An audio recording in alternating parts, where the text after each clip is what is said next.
ஆமா, நான் தெரியாம தான் கேக்குறேன். பசங்கனால இளிச்சவாய் மாதிரி தெரியுதா என்ன? இது என்ன இது? சீம்பாலா?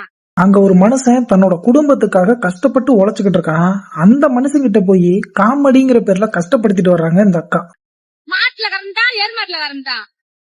அக்காவோட மனசுல பெரிய வடிவேலுன்னு நினைப்பு. இந்த சீம்பால் பசுமாட்டு பாலா இல்ல எருமை மாட்டு பாலான்னு கேக்குறாங்க. பதிலுக்கு அந்த மனுஷன் ஏதாவது எசக பசகா சொல்லிட்டா, ஐயோ உடனே ஒரு பொண்ணுகிட்ட தப்பா பேசிட்டான் அப்படின்னு சொல்லிட்டு கொடியை பிடிச்சிட்டு கிளம்பி வந்துடுறது. மாட்டு பாலா? எருமாட்டு பாலா? எருமாட்டு பாலா? மாட்டு பாலா? மாட்டு பாலா? பசுமாடா கடா மாடா? பசுமாடு தானே, கடா மாடு கிடையாதா? பொண்ணுங்களா இருந்தாலும் சரி பசங்களா இருந்தாலும் சரி ஃபீலிங்ஸ்ங்கிறது ஒண்ணுதான். உங்களுக்கு பிடிச்சவங்களை சந்தோஷப்படுத்தணும்ன்றதுக்காக இன்னொருத்தரோட ஃபீலிங்ஸ்ல தயவு செஞ்சு விளையாடாதீங்க. இது நிறைய பசுமாடா எருமாடான்னு கேட்டா பசுமாடு. பசுமாடா காலமாடா?